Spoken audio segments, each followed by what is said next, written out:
जम्मू कश्मीर की जहां तक बात करते हैं, डेली वेजर्स जो है अपने मसलों को लेकर हर रोज सड़क पर निकलते हैं, हर रोज एडमिनिस्ट्रेशन से गुहार लगाते हैं कि हमारा मसला जो है वो हल किया जाए।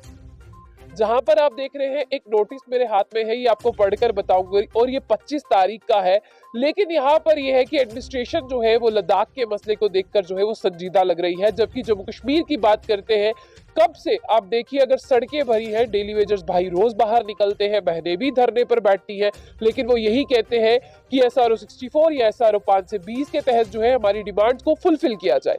लेकिन यहाँ पर आपको बताएंगे कि एक नोटिस मेरे हाथ में है, पहले आप इस नोटिस को जो है वो देखिए। SRO 5 से 20 के तहत जो है हमारी डिमांड्स को फुलफिल किया जाए। लेकिन यहाँ पर आपको बताएंगे कि एक नोटिस मेरे हाथ में है, पहले आप इस नोटिस को जो है वो देखिए कि किस तरह से यहाँ पर देखिए registration of daily rated worker और worker charge employees cover under SRO 64 of 1994।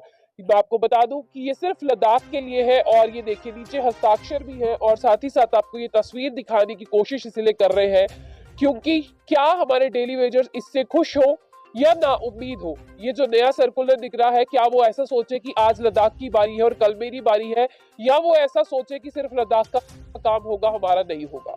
क्योंकि जहां पर बात करते हैं, लेफ्टिनेंट गवर्नर मनोज सिन्हा ने सितंबर में कहा था कि डेली वेजर्स का मसला जो है वो जल्द से जल्द हल होगा, लेकिन अभी अक्टूबर आ चुका है, उनके मसले का कोई हल नहीं हुआ। वो आज भी धरने पर है। दिवाली वाले दिन उनकी जेब और थाली दोनों खाली थी। और इसके तहत आपको ये बताते हैं कि ये नोटिस क्या है। सर्कुलर नंबर 06LAGAD 2022 जो कि 25/10/2022 को इश्यू किया गया है।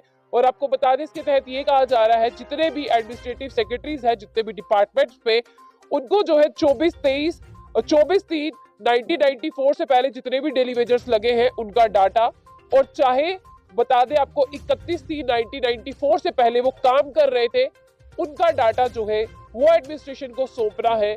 और ये जो प्रोसेस है ये जल्द से जल्द शुरू हो जाना चाहिए। और जहां पर बात करते हैं, SRO 64 का हवाला यहाँ पर दिया जा रहा है और रेगुलाइजेशन रूल 1994 ही है। यहाँ पर आगे चलते हैं, आगे ये लिखा है कि pending regularisation cases of daily rated worker और worked charge employees under SRO 64, यानी ये सारे अंडर SRO 64 है। लेकिन 2015 की बात करते हैं, जब PDP और BJP की सरकार थी, तब इन्हें SRO 520 में लाया गया था, लेकिन आज तक जो है इन्हें फायदा नहीं मिल पाया, क्योंकि तब ऐसा कहा गया था कि कई बैकडोर एंट्रीज है। जहां पर डेली वेजर से बात करते हैं, वो कहते हैं कि हमारा जो पूरी तादाद है वो 61,000 है। और जब सरकार की तरफ जाते हैं, वो डेली वेजर्स के साथ साथ NYC को, लैंड डोनर्स को और तमाम लोगों को डालकर जो है इनका डाटा 1 लाख के करीब कर देती है। और हर बार इनकी डॉक्यूमेंटेशन पूरी की जाती है, हर बार सब कुछ पूरा होता है, लेकिन डेली वेजर्स की जो डिमांड है मिनिमम वेजेस एक्ट और साथ साथ जहां पर उनकी बात करते हैं रेगुलाइजेशन जो है वो नहीं हो पाती। अब ये ऑर्डर कहता है, ऑर्डर 139F ऑफ 2015 19/8/2015, कि जब इन्हें लगाया गया था तब इन्हें SRO 520 के तहत लगाया गया था, फिर इनको SRO 520 में डाला गया था। लेकिन उसके बाद में ऐसा कहा गया कि कुछ बैकडोर एंट्रीज है, फिर इनका काम जो है वो रह गया। और महबूबा मुफ्ती भी अपनी प्रेस कॉन्फ्रेंस में काफी बार बोल चुकी है कि जब मेरी सरकार थी मैंने तो हस्ताक्षर करके दे दिए थे, मेरे लिए तो सब कुछ जो है मैंने तैयार किया था, लेकिन जब BJP की सरकार आई तो ये क्यों पक्के नहीं हो पाए। और BJP वाले कहते हैं ये तो पाप की घंटी है, ये हमारे लगाए हुए नहीं है।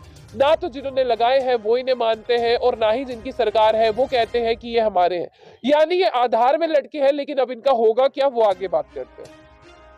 यहाँ पर जिस तरह से ये कहा जा रहा है डेली रेटेड वर्कर और वर्क चार्ज एम्प्लॉयज, यानी 31/3/1994 तक जो काम कर रहे थे अंडर SRO 64 और 24/3/1994 को जो सब लगाए गए थे, उन्हें जहां तक बात करते हैं, अब उनकी जो है रिपोर्ट्स तैयार करें, जितने भी विभाग में है वो SRO 64 के अंदर जो है उनकी रेगुलाइजेशन की बात हो रही है और उनका डाटा जो है वो मांगा जा रहा है एडमिनिस्ट्रेटिव सेक्रेटरी से। और यहाँ पर आपको बता दें कि कहा जा रहा है कि इनके केसेस को एग्जामिन करें और इनका जो पेंडिंग रेगुलाइजेशन की डिमांड है, चाहे वो डेली रेटेड वर्कर हो या वर्क चार्ज एम्प्लॉयज हो, चाहे वो 31/3/1994 से पहले हो या 24/3/1994 को लगे हो SRO 64 के तहत, इनका सारा डेटा जो है वो कंप्लीट करके जल्द से जल्द जो है वो रेगुलाइजेशन के लिए सौंपा जाए। The issue with the approval of the competent authority Zakir Hussain, deputy secretary to the administration. और साफ तौर पर आपको बता दें ये लद्दाख के लिए था, यानी जम्मू कश्मीर के लिए अभी इसमें कुछ भी नहीं। जो ढोल नगाड़े पीटे जाते हैं जम्मू कश्मीर के डेली वेजर्स के लिए कुछ भी नहीं है। और क्या डेली वेजर्स अब खुश हो या नाखुश हो, ये आने वाला वक्त बताएगा, क्योंकि डेली वेजर्स अगर ये सोच के खुश होते हैं आज लद्दाख में है कल हमारी बारी, तो भी ठीक है। क्या वो ये सोचे कि हमें छोड़ दिया और लद्दाख को चुन लिया? और अगर लद्दाख की पॉपुलेशन की कंपैरिजन करें जम्मू कश्मीर से उसकी तादाद बहुत कम है। सरकार 1 लाख डेली वेजर कहती है, जबकि डेली वेजर कहता है कि हम 61,000 है, और सरकार कहती है कि डेली वेजर्स मतलब एनवाईसी, लैंड डोनर जितने भी बचते हैं, चाहे वो मेडिकल डिपार्टमेंट में हो, डेली वेजर्स वो सब जो है इस डेली वेजर्स में आते हैं, यानी डेली रेटेड वर्कर्स में आते हैं। तो आपको क्या लगता है, डेली वेजर को अब खुश होना चाहिए? और डेली वेजर्स भी बहुत सारे हमें देख रहे होंगे, आप खुश हैं या मायूस है, ये आपको बताना है, क्योंकि प्रोटेस्ट आपने बहुत लंबा कर लिया। कहीं ना कहीं गवर्नर जो हमारे लेफ्टिनेंट गवर्नर है उन्होंने खुद कहा था आपके बारे में, लेकिन अभी तक आपकी कमेटी की रिपोर्ट जो है वो नहीं आई।